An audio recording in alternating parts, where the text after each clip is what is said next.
Welcome to this topic on DB-scan algorithm and overview of cluster evaluation. This comes under the unit 4.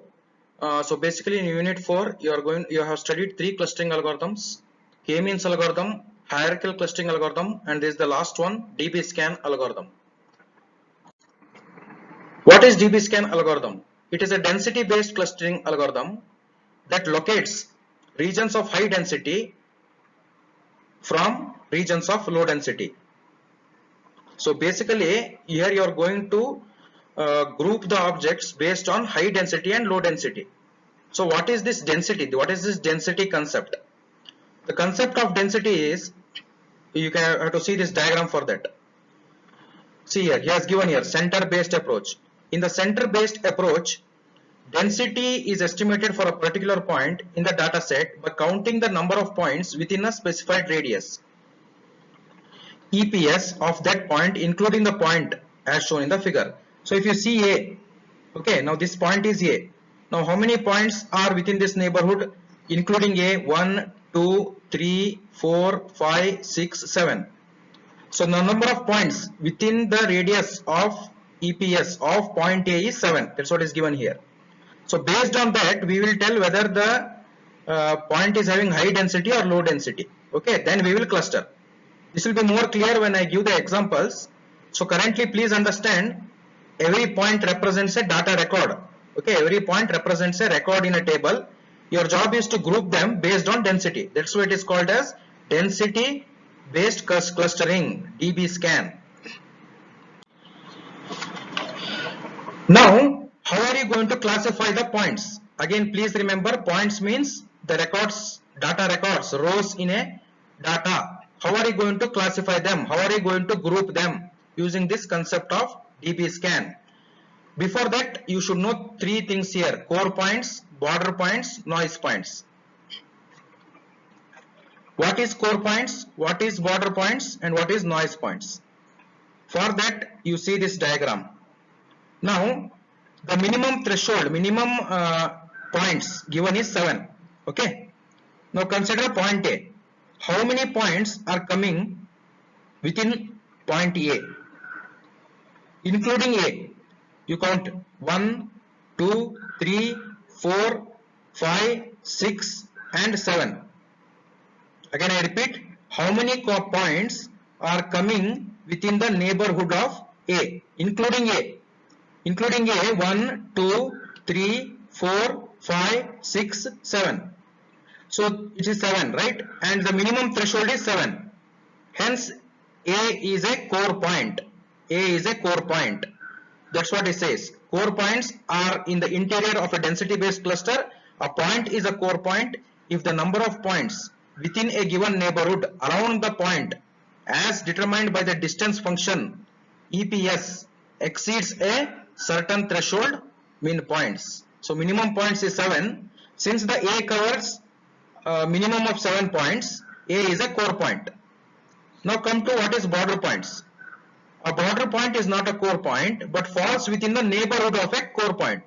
So if you draw a circle here, you can easily see B is falling on the border of the core point. So B is a border point. What are noise points? A noise point is any point that is neither a core point nor a border point. So please see here, C point C is a noise point. Why? You count how many points are within the neighborhood of C.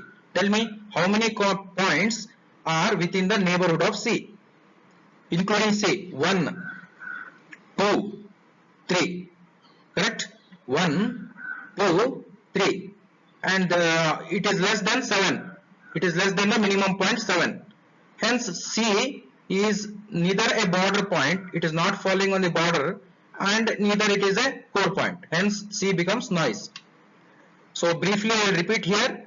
Because of lack of time, I am doing it fast. Please understand carefully. 3 points are given: A, B, C. Okay, A is a core point because the number of points covered by it, including itself, is greater than or equal to min points. It is covering 7 points, and min points is 7, so it is core point. B is aligned on the border of the core point A, so B is a border point. C is a noise point because the number of points considered by in the neighborhood of C is less than the minimum points. Okay, so we have classified A as core point, B as border point, C as core point, C as noise point. Now once you have done this, we will go how to group them. Please see here, this is important. Any two core points that are close enough within a distance EPS of one another are put in the same cluster. So two core points, if they fall within the distance of EPS, then they will be put in the same cluster. So with an example I'll explain. So if A is a core point, okay, if A is a core point, now another point is there here, say B. Now B is also suppose core point. A is covering minimum points, B is also covering minimum points. Now if this B, point B, falls within the radius of A, then A and B will be clustered together. That's what is says here. Okay, two core points will be clustered together if they fall within a distance of EPS. Okay, and another is like any border point that is close enough to a core point is put in the same cluster as the core point. What do you mean by this? If you have like this, A is a core point, okay. Now this, suppose another point is there, D, it is lying on the border now of A. What you will do? You will the cluster, you will put the point D inside the cluster of A. A and D will be combined to form the same cluster. A and D will be combined to form the same cluster. I hope you understood. I'll repeat it fast. Two core points that are close enough. Okay, that means if two core points are lying within the same radius, they will be grouped in the same cluster. Border point will be put into the cluster of the core point on which border it lies. And finally, noise points will be discarded. So this is the algorithm. This is important from exam point of view. Many times this DBSCAN algorithm is asked. So I'll just briefly tell you. First step is label all the points as core, border or noise points. Here he is giving points. Again, please remember, points means records. 1000 records are there. You have to label each one of them. First record, whether it is core, noise or border. Second record, whether it is core, border or noise point. Like that you have to label. Then eliminate the noise points. Okay, eliminate the records which are noise. Put an edge between all core points that are within distance, EPS distance of each other. This EPS has to be chosen by the user. So whichever core points lie within the same radius, they will be put in the same cluster. That's what he is saying. Step 3. Make each group of connected core points into a separate cluster. Correct? Then assign each border point to one of the clusters of its associated core points. The algorithm is simple. First, please identify core point, noise point and border point and group them according to these two concepts. Coming to the time and space complexity of the DBSCAN algorithm, the time complexity is OM square, where M is the number of points, number of records. So as you can see, it is M square. M into time to find points in the EPS neighborhood. Okay, M is the number of records or the number of points into time to find the points in the EPS neighborhood. That means how many records are you want to cluster. Worst case, it is M square. Okay, again it is a little bit on the quadratic side. Okay, the algorithm suffers computationally. However, in low dimensional spaces, means when the columns in the tables are less, when the number of attributes or columns in the table are less, then using sophisticated data structure like KD trees, the time complexity can be reduced to M log M, where M is the number of records or points. The space requirement is actually, even for high dimensional data, is good. Only it is big O of M. M is the number of attributes, because you need to only keep a small amount of data for each point.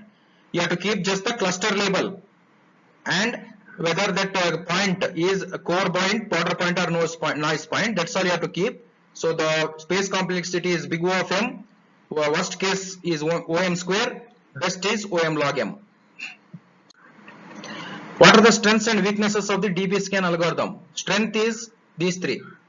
It is resistant to noise because it is density based. Correct? We will immediately if you remember, the noise points are removed, so it is resistant to noise, correct.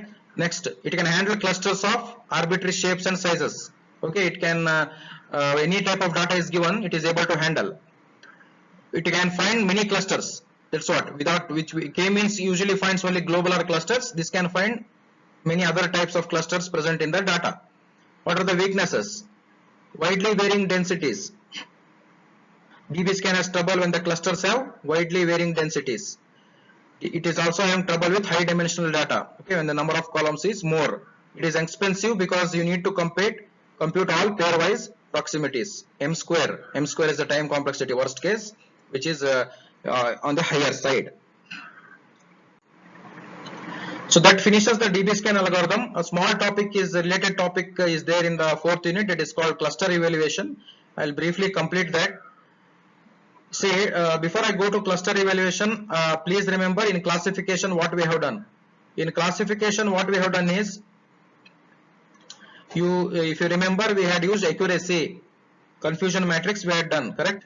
Using that confusion matrix or accuracy, we were able to calculate how good the decision tree algorithm is or K nearest neighbor algorithm is, right. Now problem with this cluster evaluation is, first of all, the process of clustering is not at all clear. Whatever data you give, it will just blindly cluster. Now how do you evaluate it? Different clustering algorithms have different evaluation measures. Here he says K-means clusters can be evaluated using sum of squared error, but density based clusters you need different measure. Okay, this is the problem here, but however it is very important to find the clusters. So we will see how you can evaluate whether the clustering algorithm is good or bad. Okay, how do you distinguish whether there is a non-random structure in the data? Okay, the following list, 5 steps are there, he has listed. This is important from exam point of view. The question will be, what are the important issues for cluster validation? 5 issues. Determining the cluster tendency of a set of data, that is distinguishing whether non-random structure actually exists in the data. So whatever data you give, first of all you have to check whether the data can be clustered or not, whether the clustering tendency is present or not. That's first you have to determine. Second, determine the correct number of clusters, how many groups you want, how many labels you want, that you have to decide. It is not given, right? Third one, evaluating how well the results of a cluster analysis fit the data without reference to external information. So without having any external knowledge, how are you sure that the cluster groups that are formed are correct? Then the 4th step is comparing the results of a cluster analysis to externally known results, such as externally provided class labels. So again, this is a mixture of supervised and unsupervised. Class labels are given, you are matching the groups that are or clusters that are formed by the cluster analysis with the class labels. Then compare the 2 sets of clusters, which is better. Okay, so items 1, 2 and 3 do not make use of any external information, hence they are unsupervised techniques, while item 4 requires external information. Item 5 can be performed in either supervised or unsupervised. So these are the 5 important issues in cluster validation. Okay, you have to write this is an important question from exam point of view, please note. Finally, what are the 3 types of evaluation measures? Please see, the evaluation measures that are applied to judge various aspects of cluster validity are classified into following 3 types: unsupervised, supervised, relative. Unsupervised. Okay, unsupervised means measures the goodness of a clustering structure without respect to external information. An example of this is the SSE, sum of squared error.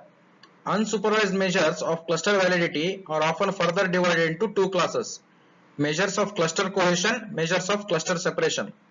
So I'll just briefly tell you, it is very simple. Cluster cohesion. What is cluster cohesion? Tell me. How closely objects within a cluster are related to each other. What is cluster separation? How objects in different clusters are related to each other. Now, if the clustering has to be good, tell me whether cluster cohesion should be high or cluster separation should be high. So common logic is cluster cohesion should be high cluster separation should be low. That means, cluster cohesion should be high, correct? The distance between the points within a cluster should be less, whereas the distance between the points within different clusters should be more. Supervised means here you will use another measure called entropy, using which you will match the cluster labels with the externally supplied class labels. Relative is a mixture of both unsupervised and supervised. Here what you will do is, you will instead use a example. Yes, for example, if you want to measure how k-mean groups are clustering, two clusters produced by the k-means is good, you will just compare the two clusters produced by the k-means with using SSE or entropy. So using the external measure, you are measuring the clustering. Okay. So basically in this topic I have just summarized about the DBSCAN algorithm. There are no problems here, but the algorithm can be asked, and along with its explanation and the overview of cluster evaluation, what are the 5 issues and what are the measures. Thank you.